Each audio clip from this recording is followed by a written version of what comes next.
Root spiral को। इसको कैसे करते हैं आइए देखते हैं। आप क्लासरूम में भी देख सकते हैं, लेकिन हम यहाँ पे आपको बताने वाले हैं।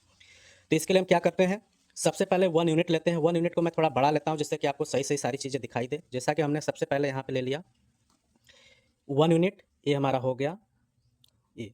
इसमें हमने क्या लिया, इसको मान लिया हमने, हमारा ये क्या है ओ है, इसको हमने क्या ले लिया पी ले लिया, क्योंकि क्वेश्चन में बोल रहा है कि आपको यहाँ पे क्या लेना है, पी लेना है। ठीक, अब इसके बाद हम क्या करेंगे कि यहाँ से जैसे कि हमने 1 यूनिट लिया तो ऊपर भी हमको क्या करना है, 1 यूनिट ही लेना है। तो हम यहाँ पे क्या करेंगे, प्रोटेक्टर की हेल्प से 90 डिग्री बनाते हुए ऊपर की तरफ चलेंगे। ये हमारा सब बेस लाइन हो गया, और बेस पे लाइन हमने एकदम सही तरीके से रख दिया है, और इस पर हमने 90 का मार्क यहाँ पे लगा लिया। ठीक, 90 का मार्क लगा लिया, लेकिन हमको पूरे लेंथ नहीं ड्रा करना है, हमें सिर्फ 1 यूनिट ही ड्रा करना है। हम इसको पहले इस तरीके से लाइन से इसको मिलाते हैं पॉइंट को, जैसे कि हमको ये मिल रहा है। अब हम यहाँ पे क्या करते हैं, हमें सिर्फ 1 यूनिट ही लेना है, तो यहाँ से हमने एक लाइन को ड्रा कर लिया, इससे मिला लिया। अब इसका मतलब है परपेंडिकुलर है, इसका मतलब है 90 होगा। अब इसके बाद हम क्या करते हैं, इस ओ से इस पॉइंट को हम मिला देंगे। इस पॉइंट को हम मिलाएंगे तो हमारा ये हो जाएगा, एक ट्रायंगल बन जाएगा। अब फिर उसके बाद, अब जैसे कि हमारा ये 1 यूनिट है, ये हमारा 1 यूनिट है, तो इसको यदि हम इस पर क्या अप्लाई करेंगे, पाइथागोरस थ्योरम अप्लाई करेंगे, तो ये हमारा क्या था, पी है, तो इसको मान लेते हैं ये हमारा P1 हो गया। ठीक, अब इसके बाद 1 है, 1 है, हाइपोटेनस निकालने के लिए हम क्या करते हैं, इसका अगर आप निकालेंगे तो हमारा जो पहला वाला पॉइंट आ जाएगा, जिससे कि हमारा जो ओ P1 होगा, इस पे हम पाइथागोरस थ्योरम अप्लाई करके निकालेंगे तो ये हमारा क्या हो जाएगा, रूट 2 हो जाएगा। क्योंकि हाइपोटेनस क्या होता है, रिमेनिंग साइड के स्क्वायर का सम, मतलब बेस का स्क्वायर प्लस क्या करते हैं, परपेंडिकुलर का स्क्वायर। रूट के अंदर रहेगा 1 का स्क्वायर 1 ही होगा, फिर 1 का स्क्वायर 1 होगा, मतलब रूट में आ जाएगा 2। इसका मतलब कि हमारा ए आ चुका है रूट 2।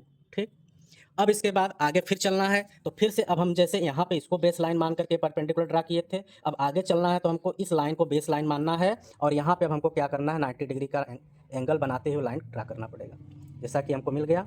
अब यहाँ से हमने 90 पे यहाँ पे बना लिया।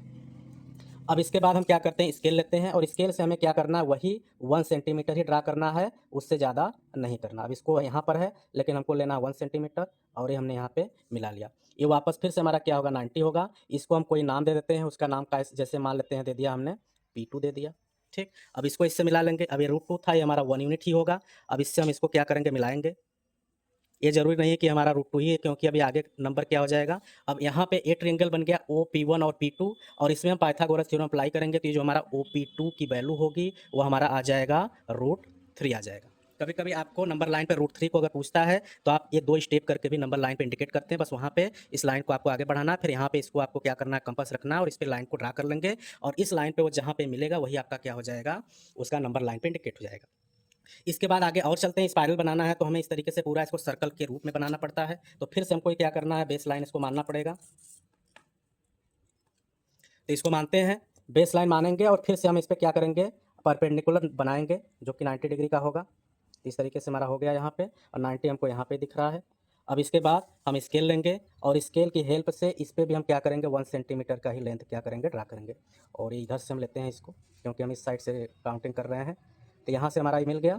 तो यहाँ से हम क्या करेंगे, 1 सेंटीमीटर का हमने ड्रा कर लिया। अब ये भी हमारा क्या होगा, 90 डिग्री होगा। अब फिर से हम क्या करते हैं, इससे इसको मिलाते हैं। तो यहाँ से अब इसको मिला लेंगे। अब ये 90 है, ये हमारा क्या 1 यूनिट होगा। ये हमारा आ चुका था कितना, रूट 3। अभी हमारा आ चुका है रूट 4, क्योंकि अब हमारा P2 था, अब इसको नाम दे देते हैं हम क्या, P3। तो हमारा जो ओ P3 की वैल्यू होगा वो हमारा कितना आएगा, रूट 4 आ जाएगा। ऐसे आगे और चलते हैं। आगे फिर से हम क्या करेंगे, इसी को बेस लाइन मानेंगे, इसको बेस लाइन मानते हुए 90 डिग्री ड्रा करेंगे। तो इस तरीके से आपका ये हो गया, और 90 डिग्री हमको यहाँ पे मिल रहा है।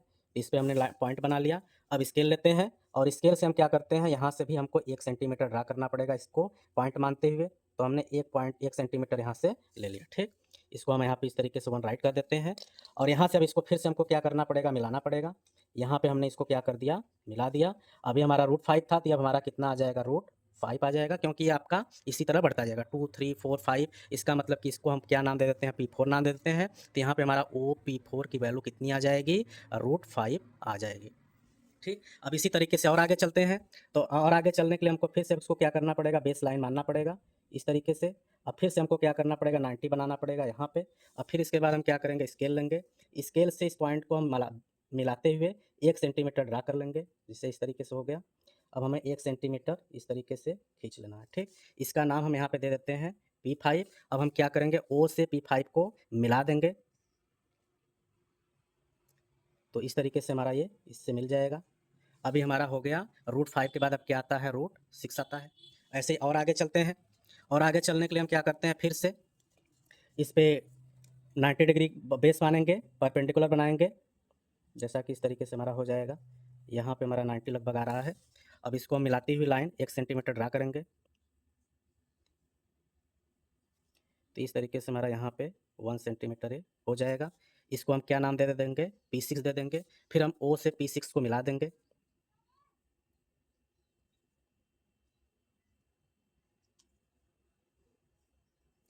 और √6 के बाद हमारा अब क्या आ जाएगा, √7 आ जाएगा। फिर से हम क्या करते हैं, परपेंडिकुलर बनाते हैं।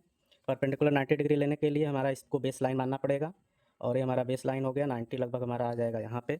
फिर से हम क्या करेंगे, स्केल लेंगे, इस 90 को बेस मानते हुए यहाँ पे 1 सेंटीमीटर लाइन ड्रा करेंगे, और ये सब सारा हमारा क्या होगा, यहाँ पे परपेंडिकुलर ही होगा। इस तरीके से आप यहाँ पे बनाते चलेंगे। फिर से हम क्या करेंगे, यहाँ पे इस O से अब P6 के बाद हमारा क्या आएगा, P7 आएगा। इसको इससे हम क्या करेंगे, मिला देंगे। अब √7 के बाद हमारा क्या आ जाएगा, √8 आ जाएगा। फिर से हम आगे क्या करते हैं, फिर से परपेंडिकुलर इस पे बनाते हैं, बेस लाइन इसको मानते हुए। यहाँ से इस तरीके से हमारा बेस हो गया, और यहाँ पे हमारा आ जाएगा ये 90।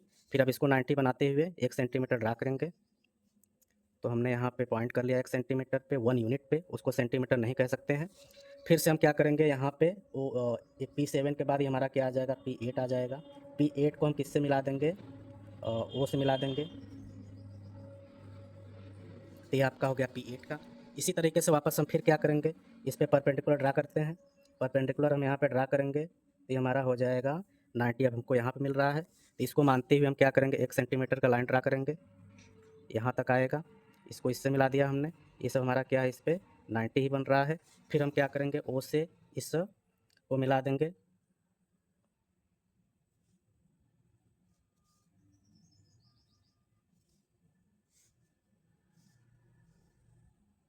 इसका नाम दे देंगे, क्या हो जाएगा, P8 के बाद P9। यहाँ √8 के बाद ये हमारा क्या आ गया, √9। √9 के बाद हमारा आ गया √10। वापस फिर से मतलब ऐसे ही आप करते जाएंगे, तो ये आपका इस तरीके से बढ़ते बढ़ते पूरा आपका जो है कि एक स्पायरल बन जाता है। यही आपका एक्टिविटी होता है। तो आई होप आपको ये चीज़ें समझ में आई गई होंगी। तो मिलते हैं अगले वीडियो में।